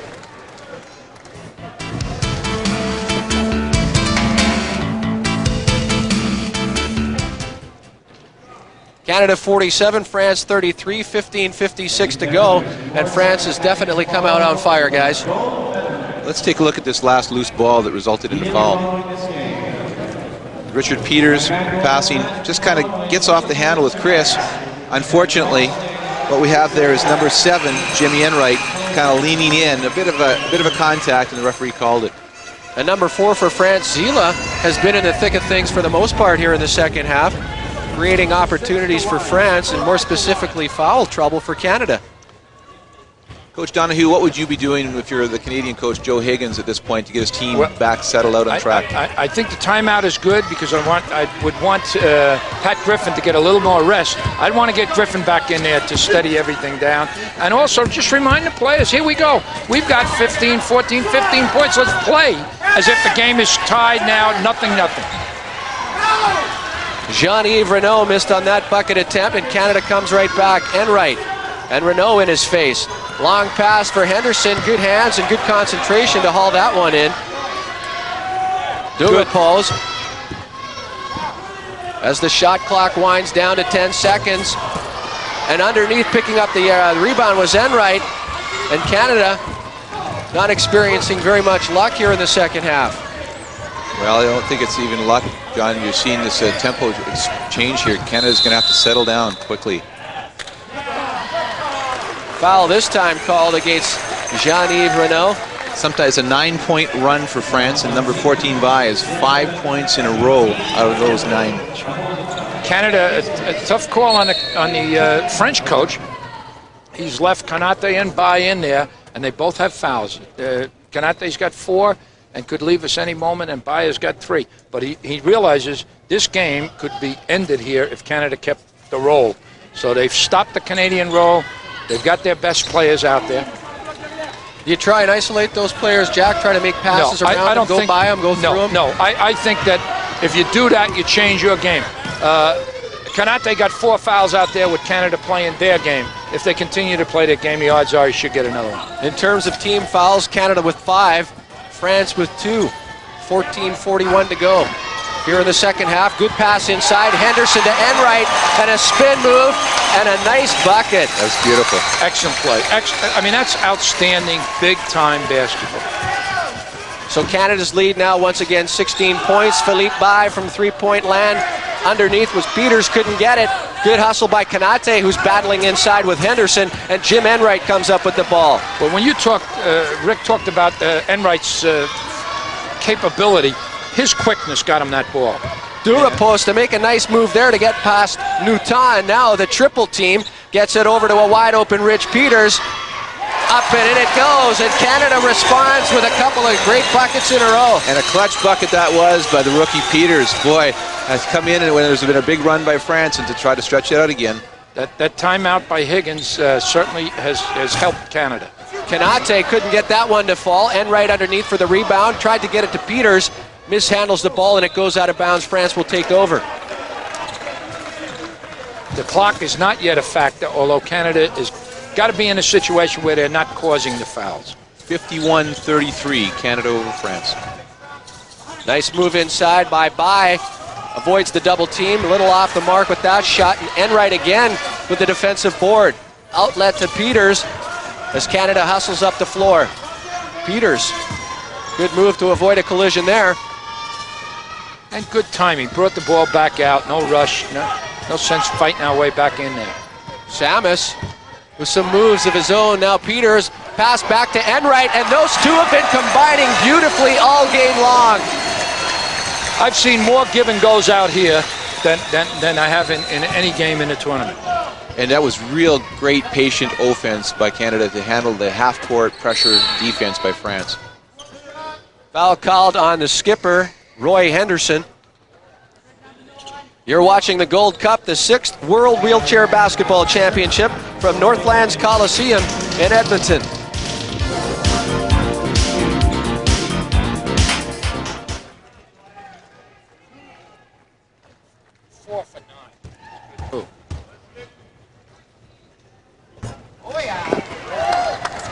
Bye bangs that one off the iron on his first attempt from the free throw line. Gets that one to go. I think Bye's percentage has come down from about 75 at the line down to 50 here in this game. They're going to need every free throw they can get. Nice pass there intended for Dave Durapos.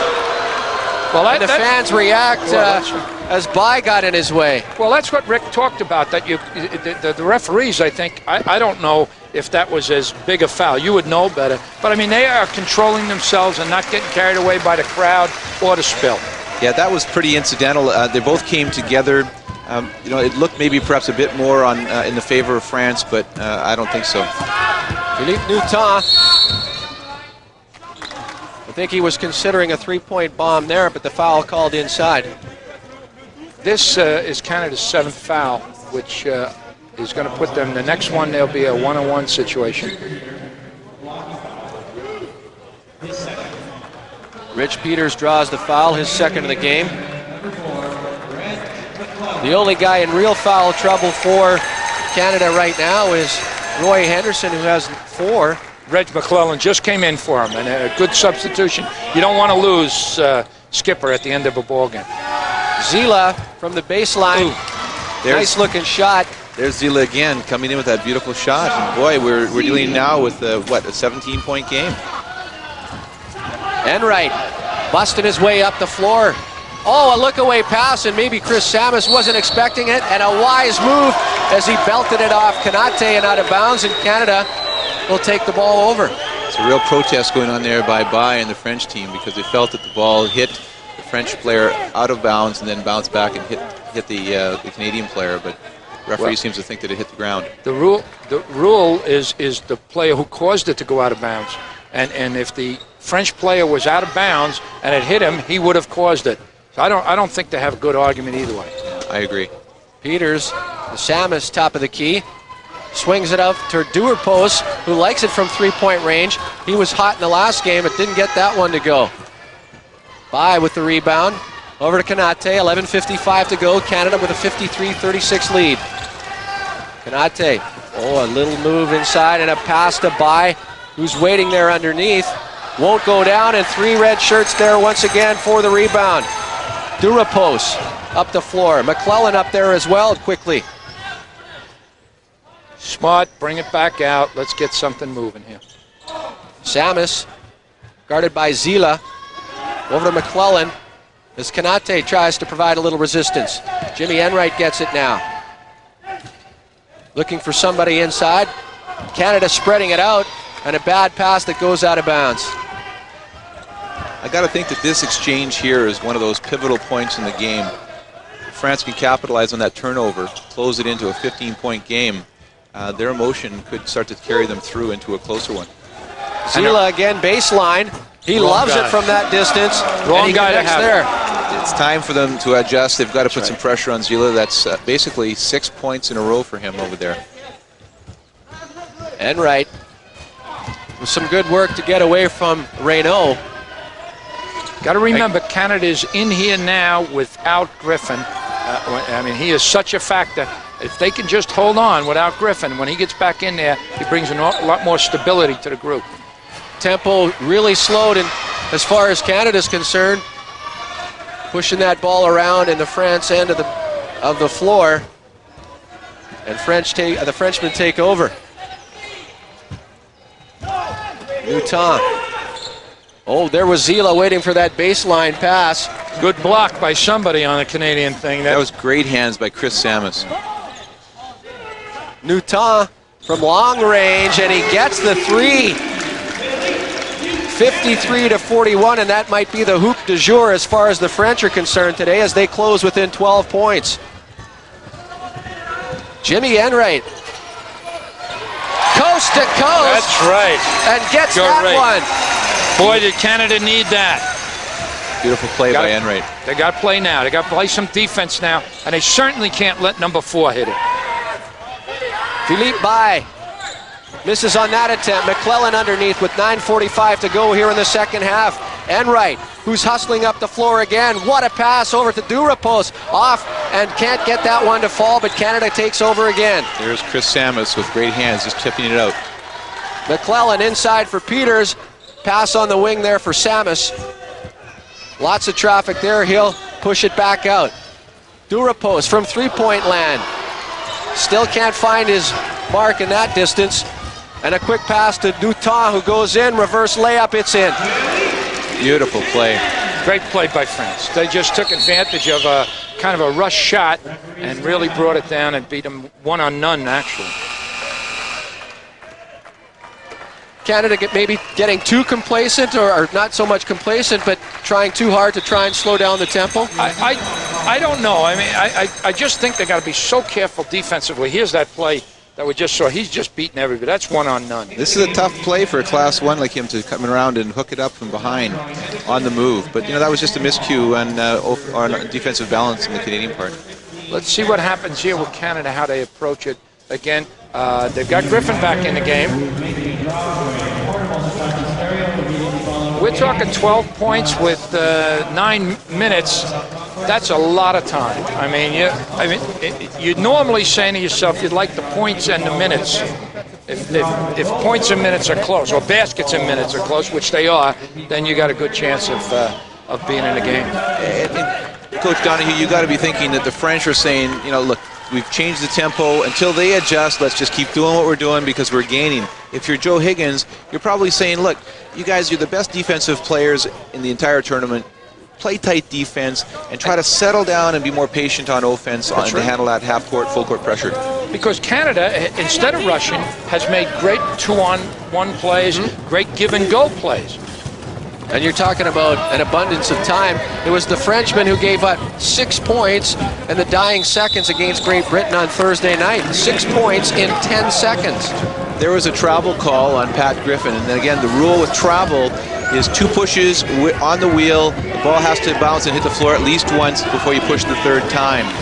Griffin was just a little anxious to get things moving on that drive. Uh-oh, there's Zila from his favorite point of the floor, and fading away, still got that one to go. Well, Zila has been a major force for the French team in the second half. Came into the game with 4 points average per game in the round robin, and there another quick pair. He got 2 baskets in 4 seconds. Got to get this straightened out right now. Pat Griffin's the guy you want to have the ball, and he has it right now. Crosses the timeline with 8:25 to go. Canada 55, France 47. Down to an 8-point lead. Corso misses on that attempt, and to think it was a 23-point Canada lead going into the dressing room. They've still, I mean, both teams have got time to take control of the game. The problem is, this is France's game right now. Nice ball. Oh, and what a pass that was to Kanate, and Abukar hits it. 6-point game, and you can just feel the transition here. This is where Canada's got to really suck it up. They have to realize who they are, where they are. They're playing at home, and they've got themselves 5-6-point lead. They've got to play. And they can't be looking back to that old French history of being able to come back despite all odds to beat them. And now the foul called on Zila. But here's where our foul situation comes. Every time France gets fouled, they're shooting 1-on-1. Canada's only got their third. Let's take a look at this play. There's Griffin coming, and Zila, you can see he's just muscling him out of the play, and the referee wisely called that. Samus to Corso. Unfortunate with that one, but Griffin was there to haul it in. Now back out to Samus, wide open to the top of the key, and yes! Great play. That Griffin gets in there, he's like a weasel. I mean, he just sneaked right in, all those big guys, comes up with the ball, whips it back out, another pass, and we've got a basket. Please. There's Zila gliding in baseline, gets the pass to Kanate, off the glass and in. 57-51, a 6-point Team Canada lead with 7 minutes to go. Pat Griffin. Corso hustling up the floor with him. Griffin's going to go do it all himself, and yes, he gets that one. That's what they need right now from Griffin, is that strong leadership and offensive ability. That was it. Griffin into Skipper. Skipper back to Griffin. I'll take control. Now Kanate responds. Kanate has really come out of the woodwork here. He is really going to town. He's got 4 fouls, so he's got to be careful about all this jumping around. His game is to stir up stuff. He's got to back off a little bit about that. Griffin, part of a serious traffic jam inside the French zone. Now Kenny Hall, Kanate there to guard him. Gets it back out to Samus. On the wing there for Griffin. Nobody inside. Back out to Samus. Kenny Hall positioned underneath as Henderson takes it. Won't go. And fighting for it was Kanate, and he comes up with the ball. 6 minutes to go. Canada on top by 6. Philippe Newton and Griffin there in his face. Too far out. Good play. They don't go chase him that far out.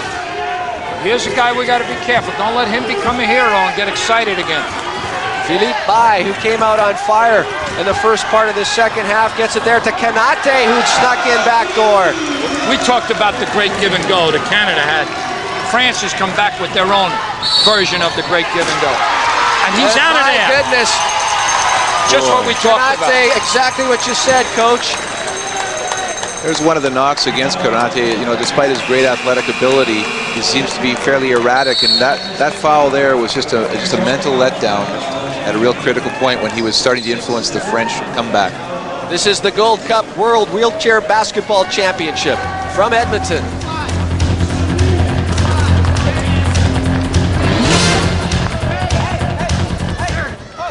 We've got ourselves a beauty. Canada 59, France 55. 5:28 to go, the bronze medal game at the Gold Cup. And what a game it is.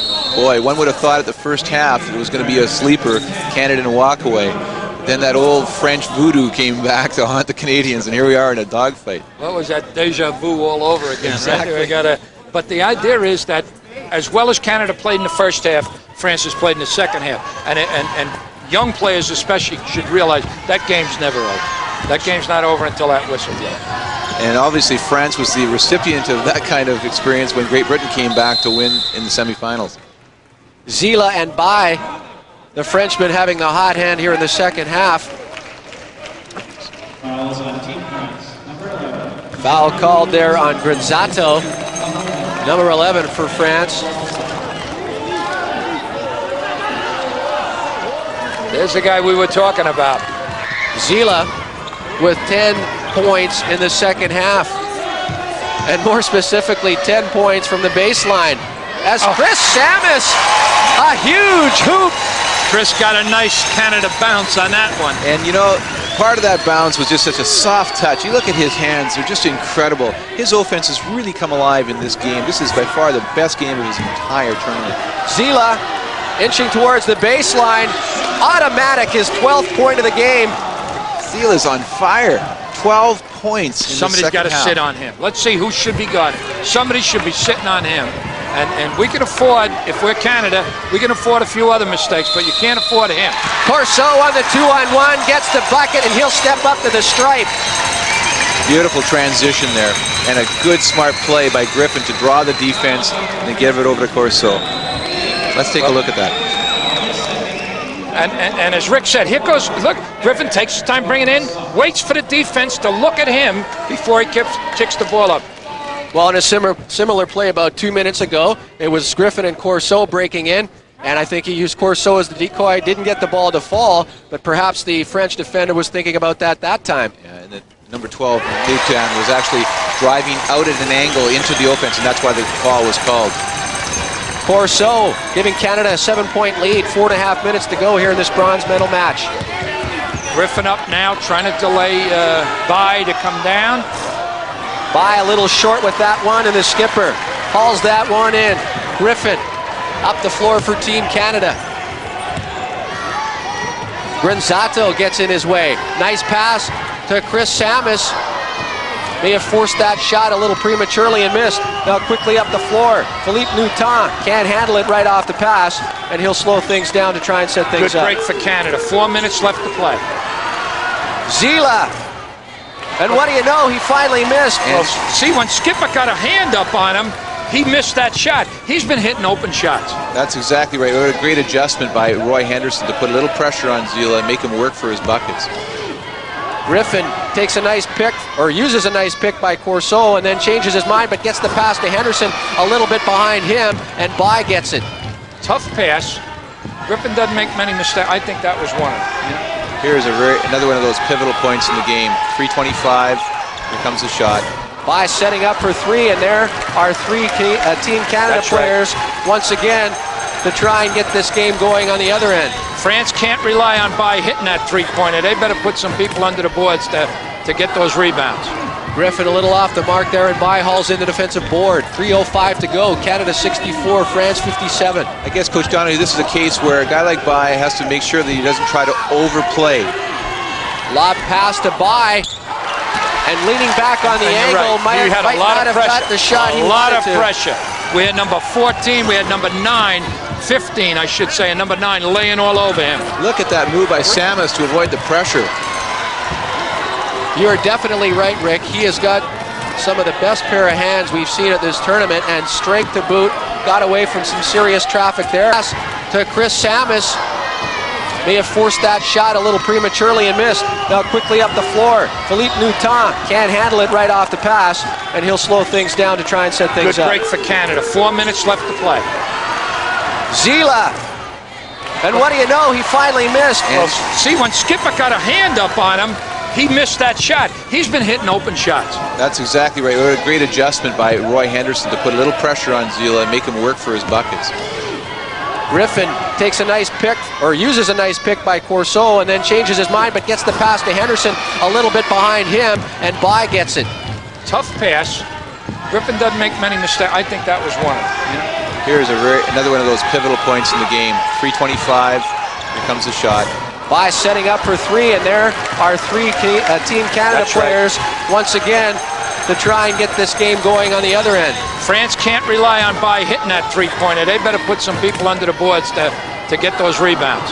Griffin a little off the mark there, and By hauls in the defensive board. 3:05 to go. Canada 64, France 57. I guess, Coach Donahue, this is a case where a guy like By has to make sure that he doesn't try to overplay.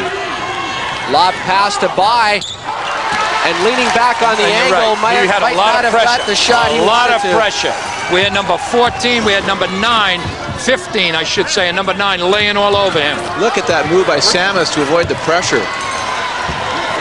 You're definitely right, Rick. He has got some of the best pair of hands we've seen at this tournament, and strength to boot. got away from some serious traffic there as the shot clock winds down to 6 seconds. Well, I'll tell you, did Griffin milk that?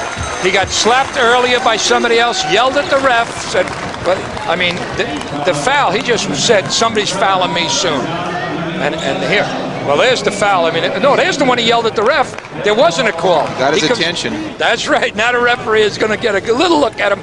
This guy better not do anything sneaky, and there's the whistle. And what did it, too, was the left wheel of Griffin actually came off the ground and magnified the impact.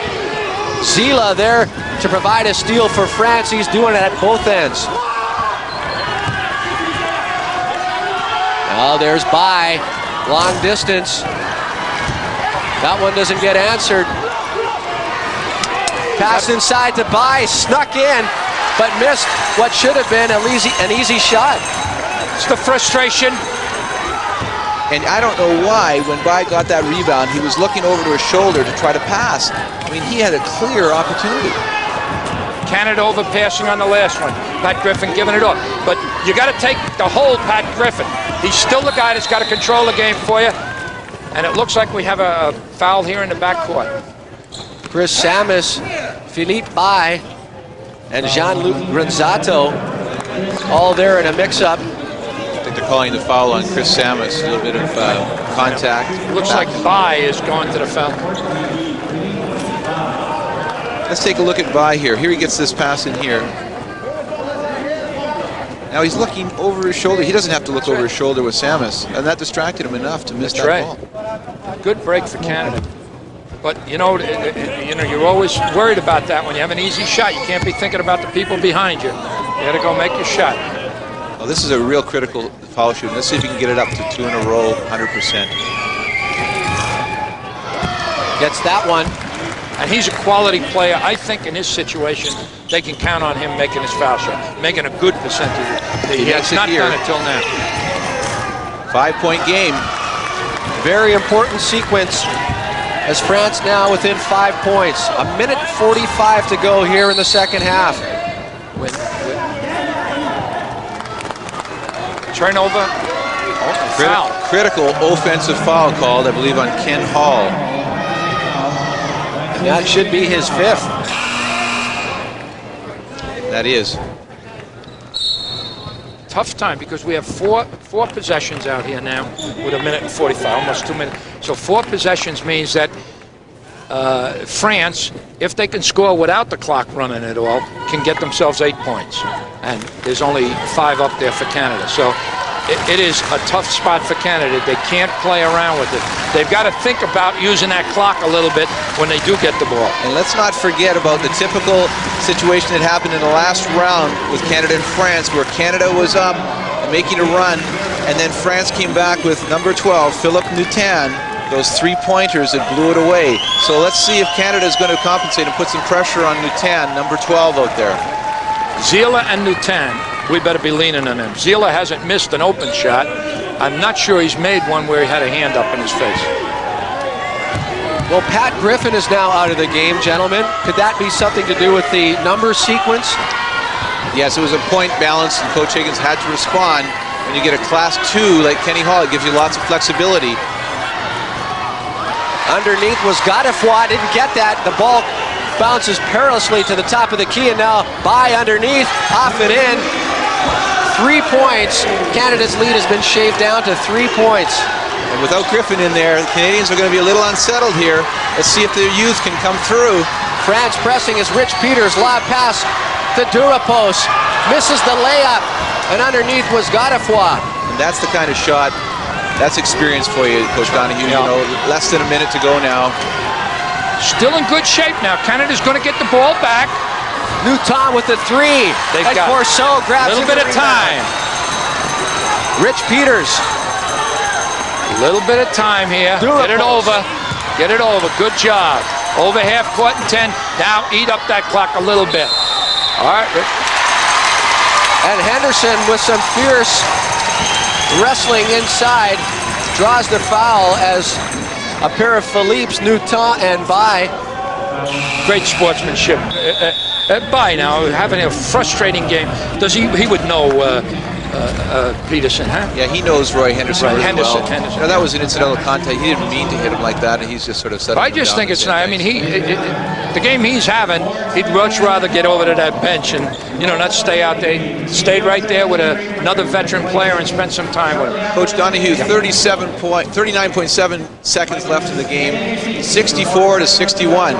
Canada really has to do something here to hang on to that lead. What are they going to do? Well, here we have the last foul.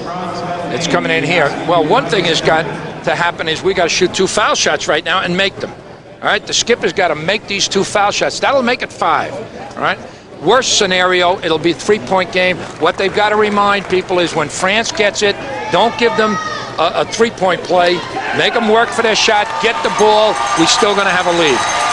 Do not foul. And France definitely has the 3-point capabilities to get that ball up in just a few seconds, make the shot, and even if Canada holds on to the 30-second exchange, they may get a last-point desperation shot. That's right. And if we...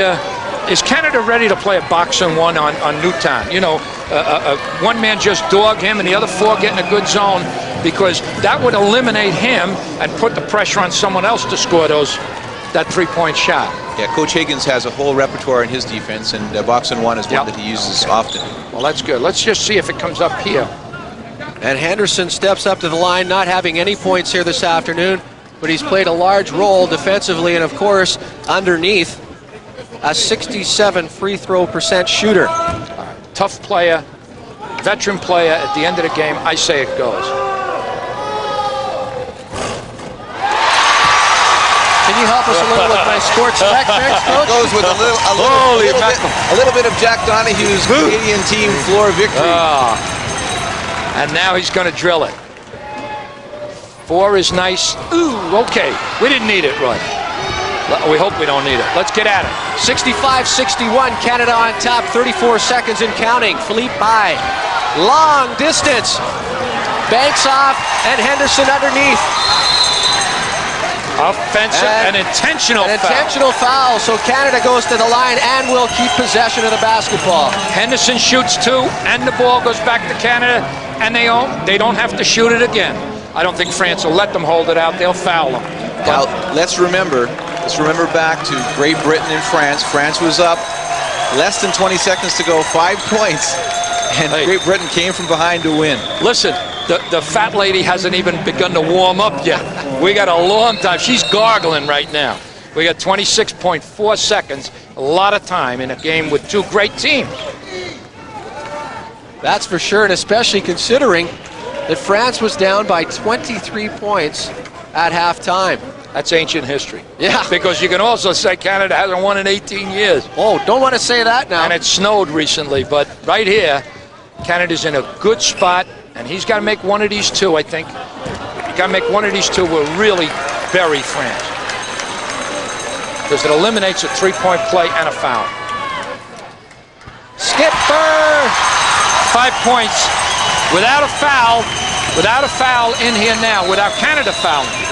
Canada's got to execute clean defense Looks right like now, a set play. and they can finally break it off once this exchange takes place on their offensive time. And a couple of key vets on the floor now, Griffin and McClellan. That's right. Great hands by Samus to keep that ball. Oh, and a foul.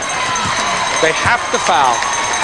Now their strategy now is foul, you miss, we score quickly, foul again, and you miss. And then they got a chance at it. 22.3 seconds, Canada with a 5-point lead. This first one makes it virtually, remembering the games we've seen here. Yeah, really. Virtually impossible for France to get there if he makes this one. Because now you're talking about 2 3-point plays in 20 seconds. And Samus, who struggled from the stripe throughout the tournament, came to the line with a 25% free throw average. Nails a big one there. And so has the game relied on Chris Samus's offense at the beginning. So should it end here at the line. And we'll listen to a very emotional Rick Hansen here, who has not seen Canada beat France in a long, long time. Samus with a pair of pivotal free throw, whatever. He got a couple of pair of big buckets. He got him 2 points, which is essential. The foul is against France. No. I think they're calling it against. Yeah. Okay. Griffin. Pat Griffin. All right. That's not a good spot, but see where they're going. This is the problem. 18 seconds left to play, and France now is going to have the opportunity to score 2 points, bring it down to 5 again without that clock moving. Philippe Bye. And he'll make both and bring it to 5. I mean, he's a quality player. Then I think the strategy has to be go for the steal on the first pass. If you don't get it, foul him right away. And avoid the intentional. This is that one. There comes the 3. Gets the rebound. There's Utah, and Samus, very aware of his three-point shooting ability, forced him to take that one. And that's not anything like what they want to do. Very good strategy. They laid all over him. They remembered that last game in the round-robin series where Newtown drilled them. Oh, a big inbounds play there, and Henderson and Griffin combine, and the foul call on Philippe Bye. They did that rather confidently, considering the fact that France was pressing, and they've got that 18-year jinx hanging over them. Tough time. And let's just take a look at how nimble Patty Griffin is here. Here he is being pushed out by Bye. He's on himself, and then he's right, just missed it. They were off screen, but he's right back into his chair in a heartbeat. These points are not crucial, but Griffin is not the guy I would want on a foul line if I were France. You know what I mean? He's too tough an athlete. And it Moi looks aussi, like, Jack. huh? Moi aussi. Yeah. Whatever you mean. Me as well. All right, I don't speak Spanish. But the thing here is, I think key is Bye is out of the game. I think France has just decided this game is now over. And Henderson. Look at a dejected number 12 standing at half court. Didn't even move during that exchange. I think France is a beaten team, and well, they should be. But they shouldn't be ashamed of it. They made a great comeback. And look at the court to see what Joe Higgins has done down the home stretch. He has Roy Henderson, Pat Griffin, and Reg McClellan, the 3 veterans, to try to bring this thing home. And now it's a matter of taking a shot within the next 3 seconds. Maybe they won't even shoot it. Well, they did a good job. Threw that ball. The clock doesn't start till somebody touches it, and they get a shot. Utah. And I've got Team Canada veteran Reg McClellan with me now. Floor side. First of all, Reg, congratulations on a great victory. Hey, thank you very much. It's a long time coming. As you know, we haven't beaten France before, and 79 they kicked our butt first time, and they've kind of knocked us out every year since. So I think we've got them off our back, and it's good for the new guys on the squad. I think it's going to be certainly good for the future. How much were you thinking about that 18-year set of futility coming into today's game? Well, I know it certainly has crossed my mind. It's crossed my mind every year, but we've got enough new guys on the team right now that they don't know anything about that, and those guys went out there and just did a hell of a job for us, so no problem. What does this mean to you as the executive director of the Canadian Wheelchair Basketball Association? I mean, this is hopefully going to drum up some interest amongst the players that are at the grassroots level. Is that going to help? I think the media around here has just been fantastic for this particular event. Certainly broadcast, across the country. That's going to be super. We've got all of our key administrators in town for this function as well. We've got our first annual general meeting for the CWBA immediately following this. They're all here. They're seeing this.